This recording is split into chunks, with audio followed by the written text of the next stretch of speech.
Vous êtes l'avocate du diable, d'un monstre. Je ne suis pas l'avocate du diable, je suis l'avocate Francis Holm, tout simplement.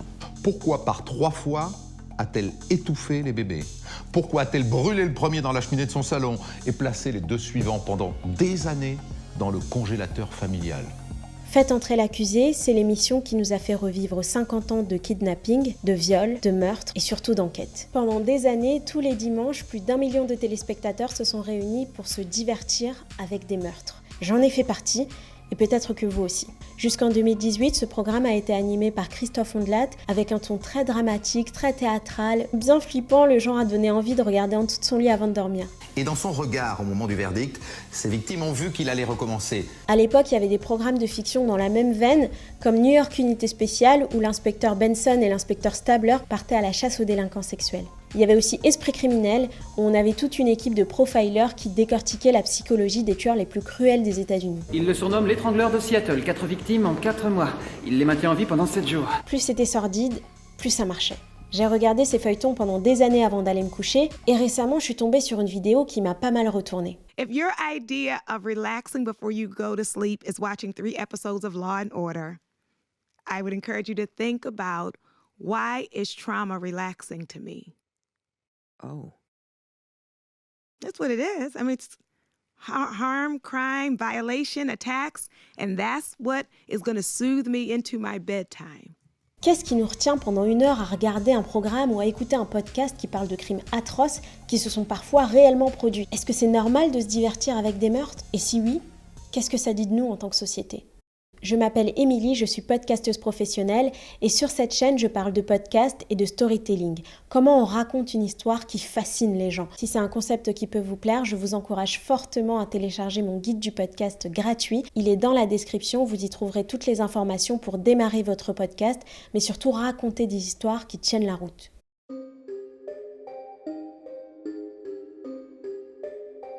Le premier épisode de Faites entrer l'accusé est sorti en 2000. À ce moment-là, j'ai à peine 5 ans et la France est obsédée par un homme qui terrorise tout Paris. Guy Georges, pour tout le monde, il est le tueur en série français. Il a tué 7 femmes et en a agressé 14 autres, appliquant à chaque fois ce rituel qui fait qu'on parle de serial killer. Cette manière, par exemple, qu'il a de déshabiller ses victimes en découpant leurs vêtements au couteau en forme de Z. Celui qu'on appelle le tueur de la Bastille assassine des femmes à l'est de la ville. Pendant des années, les femmes sont horrifiées à l'idée d'être la prochaine. Il est finalement condamné en 2001 et aujourd'hui encore, il finit sa peine de prison près de Strasbourg. Il était extrêmement arrogant, discutant en souriant avec ses avocats, laissait tout à fait supposer qu'il n'éprouvait absolument ni remords ni regrets. Si Faites entrer l'accusé est né, c'est pour poursuivre cette passion pour la résolution de crimes réels. Et il fallait quelqu'un pour incarner toutes ces histoires. Il faut toujours un personnage à travers lequel on découvre une affaire. France 2 a donné ce rôle au journaliste Christophe Ondelat. Histoire de rendre le récit encore plus haletant, Christophe Ondelat n'hésite pas à jouer la comédie. C'est un pas de franchi par rapport à Faites entrer l'accusé. Je suis plus comédien encore que je ne l'étais dans Faites entrer l'accusé. Je trouve important de comprendre les techniques de storytelling de l'émission pour comprendre dans quoi on nous embarque, de ne pas juste rester passif face à ce qu'on regarde à la télévision ou ce qu'on écoute en podcast. Faites entrer l'accusé dispose d'un budget de 200 000 € par épisode pour construire un récit divertissant autour d'un crime. Pour faire un bon récit de crime réel, c'est un peu comme un gâteau, il faut les bons ingrédients. Christophe Ondelat, c'est un personnage, c'est le narrateur de l'histoire. Son costume, c'est son blouson noir, dont il relève le col à la fin de chaque épisode. On a un personnage principal, qui est la plupart du temps le tueur. La France ne le sait pas encore, mais ce visage qu'elle découvre au journal télévisé, c'est le visage de l'assassin. On a une quête forte qui est celui d'arrêter ce meurtrier. Et si on suit l'émission, c'est même pas pour cette raison. C'est surtout pour savoir comment les enquêteurs ont réussi à l'interpeller. Il nous faut un décor. Quand c'est un podcast, on nous embarque dans un monde sonore. Et dans Faites entrer l'accusé, on nous plongeait dans une sorte d'entrepôt très sombre. Tout ça, c'est de la mise en scène, parce que c'est de la fiction qui joue avec le réel, ou l'inverse, c'est comme vous voulez. On a un personnage secondaire, Dominique Rizet, qui vient aider à résoudre l'enquête. Pour un bon récit de crime réel, il faut aussi des fausses pistes. C'est-à-dire que c'est quand le procès est terminé qu'enfin sont versées au dossier des pièces essentielles. Au début, on pensait que c'était lui, et puis finalement, on pensait que c'était lui le coupable. Et en fait, non.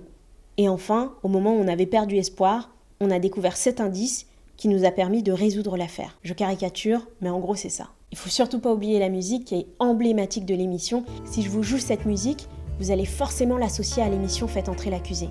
Elle préparait les victimes, les nettoyait parfois avant que lui ne les viole et les étrangle. Dans ce genre d'émission, on parle de crimes très médiatisés. Et je me demande comment se sentent les familles des victimes à l'idée que leur pire cauchemar devienne un divertissement pour plein de gens. La vérité, c'est qu'au-delà d'informer, raconter encore et encore ce genre d'histoire, ça fait vendre.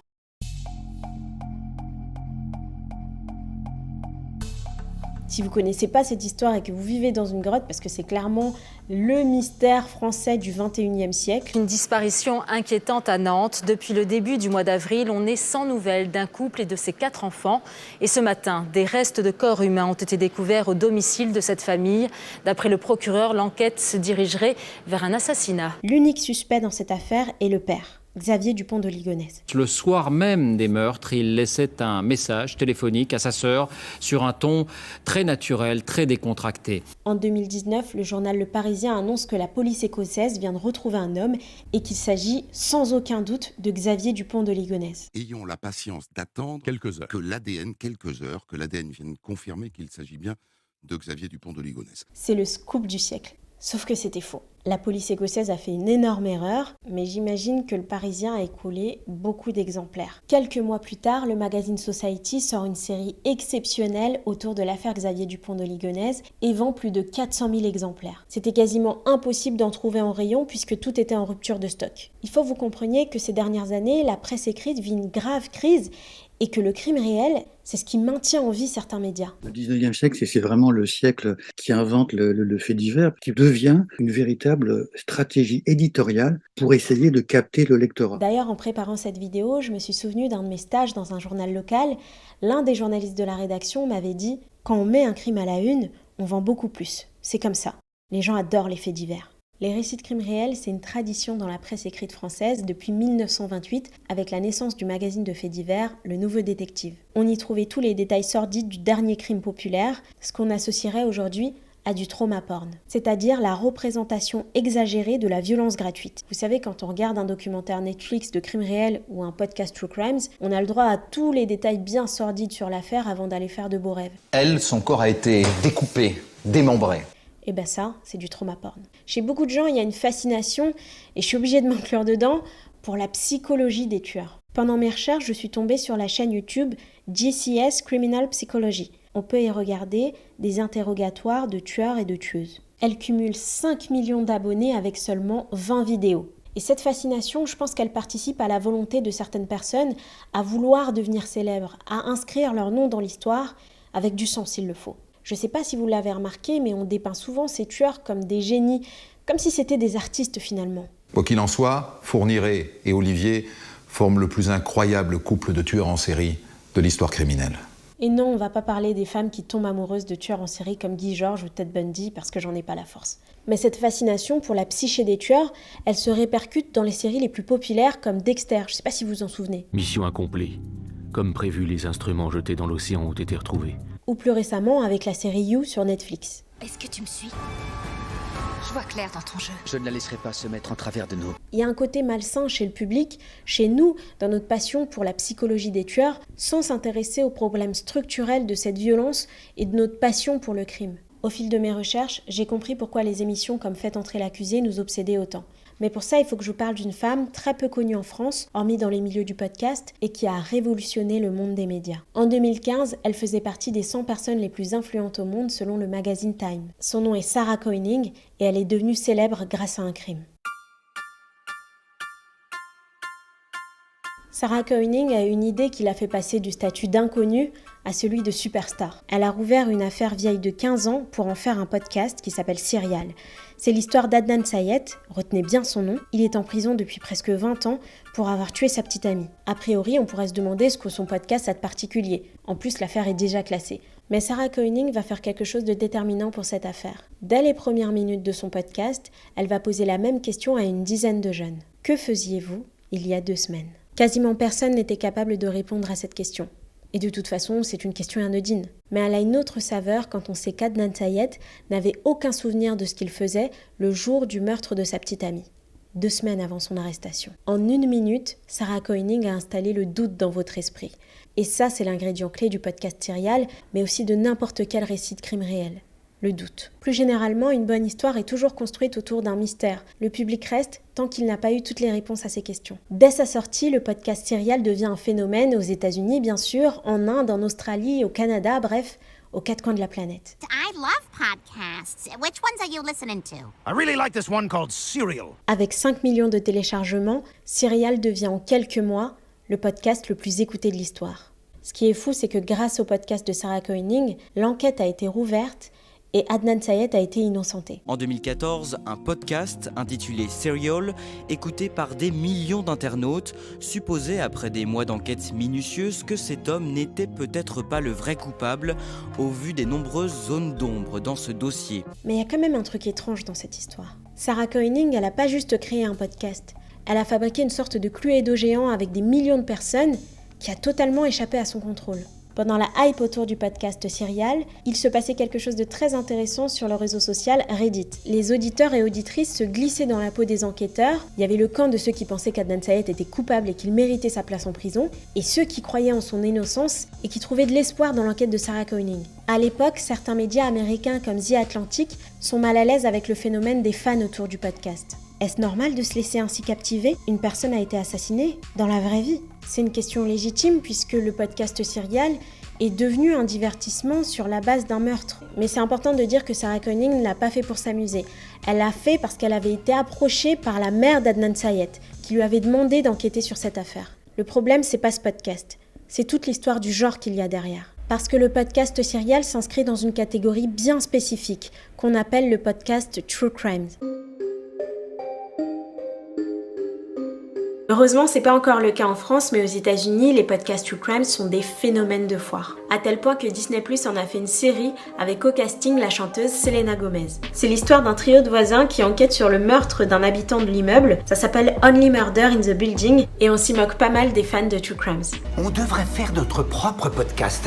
Est-ce que je veux m'introduire dans l'appartement d'un mort et fouiller dans ses affaires? J'ai rien de mieux à faire. J'adore l'émotion, ne changez rien, mais j'ai besoin que vous articuliez un peu plus. Vous êtes d'accord? Alors en tant que Français, on n'a pas de quoi prendre les Américains de haut parce qu'on est vraiment très friands de True Crimes, mais sous d'autres formes, à la télévision et dans les magazines. Mais ça risque d'arriver dans le podcast. Et si dans l'avenir vous avez envie de lancer un podcast True Crimes mais de manière éthique, je vous ai préparé un kit avec les 6 étapes à passer avant de vous lancer pour ne pas faire n'importe quoi. Et surtout, je vous ai mis les liens des podcasts que vous devez absolument écouter. Le lien est dans la description, donc profitez-en maintenant. Il y a un élément très important que j'ai pas évoqué jusqu'ici, c'est que les podcasts True Crimes sont créés par des femmes, pour des femmes. J'ai lu beaucoup d'articles qui expliquaient que les gens aimaient se faire peur sans se mettre en danger, et du coup que ça expliquait le succès des True Crimes. Mais la chaîne YouTube The Take a une autre théorie. Les femmes seraient éduquées à échapper aux tueurs. Et ces histoires leur donnent des informations qui pourraient les aider à échapper à un potentiel agresseur. Dans les années 80-90, les feuilletons télévisés américains sur des tueurs en série deviennent extrêmement populaires. Dans ce genre de programme, on entre dans la tête du tueur, mais à travers les yeux du héros, le policier. Aux États-Unis, comme en France d'ailleurs, l'écrasante majorité des policiers sont des hommes. Donc avec le podcast Serial, les femmes ont enfin pu s'identifier à une voix féminine, celle de Sarah Koenig, et surtout récolter des informations. Mais ces dernières années, avec le mouvement MeToo, on observe un changement dans la manière de raconter des histoires,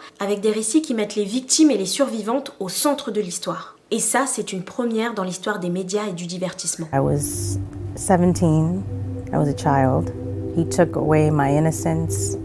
He took me off the path that I was on. Est-ce que ça veut dire que nous, en tant que public, on est prêt à ce que les récits changent? Est-ce qu'on est vraiment prêt à taire notre obsession pour les monstres? En 1963, pendant le tournage du film Les Oiseaux, Alfred Hitchcock aurait dit qu'il croyait fermement au conseil du dramaturge Sardou. Torturer les femmes. Le problème aujourd'hui, c'est qu'on ne torture pas assez les femmes. Selon Hitchcock, le public trouverait du plaisir à regarder des femmes souffrir. Il y a aussi une autre explication qui est que collectivement on est soumis à notre biais de la négativité. C'est la tendance des gens à accorder un poids et une considération disproportionnée aux informations et aux événements négatifs dans la prise de décision et dans notre perception des choses. Vous avez cliqué sur cette vidéo parce que vous y avez remarqué un aspect négatif. Comprendre la psychologie des tueurs renvoie peut-être à notre instinct animal. On veut survivre, alors on veut tout anticiper. Et je sais pas si vous avez remarqué, mais ces dernières années sur YouTube, les chaînes qui cartonnent sont celles qui parlent des meurtres de pauvres innocentes. Elles sont souvent critiquées pour toutes les raisons qu'on a déjà évoquées, le côté trop trash, trop gore, mais certaines youtubeuses trouvent des moyens plus empathiques de raconter ce genre d'histoire. Par exemple, Victoria Charlton, c'est une créatrice de contenu et sa chaîne YouTube de True Crimes cumule 700 000 abonnés. Elle répond de 2 manières aux personnes qui la critiquent. Ce sont parfois des familles de victimes qui lui demandent de raconter l'histoire de leur frère, de leur sœur ou de leur nièce. Elle a aussi commencé à faire des interviews avec les familles des victimes et ça les implique dans le récit. Tout ce délire de raconter des histoires autour de crimes réels, ça va beaucoup plus loin que je le pensais. J'ai découvert que dans certaines affaires, le public va parfois jusqu'à se faire justice lui-même.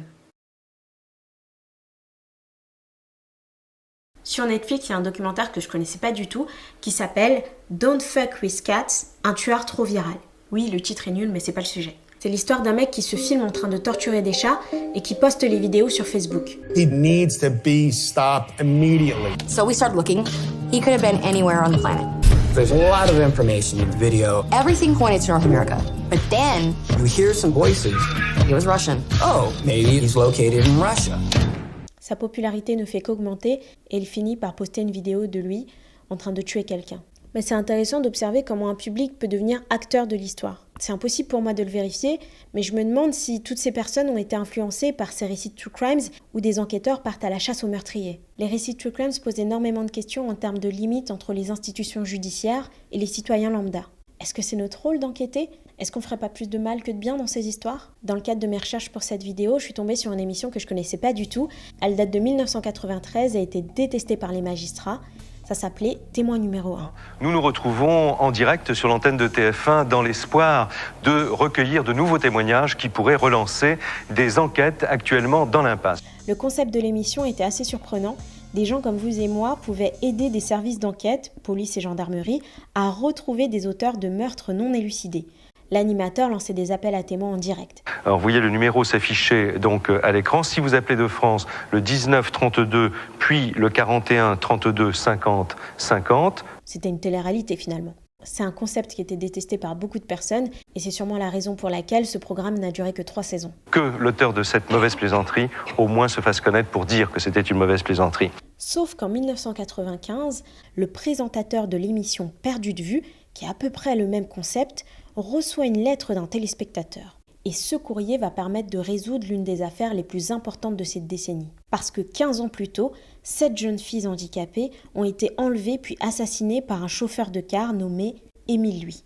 Vous devez peut-être connaître ce nom parce que c'est une affaire très très célèbre qui n'aurait peut-être été jamais résolue si ce téléspectateur n'avait pas envoyé cette lettre. On ne s'est jamais pris pour des gendarmes ou pour des policiers. Ce qu'on faisait, c'est qu'on servait de la force de frappe de la télévision, qui est énorme. C'est un réseau, la télévision.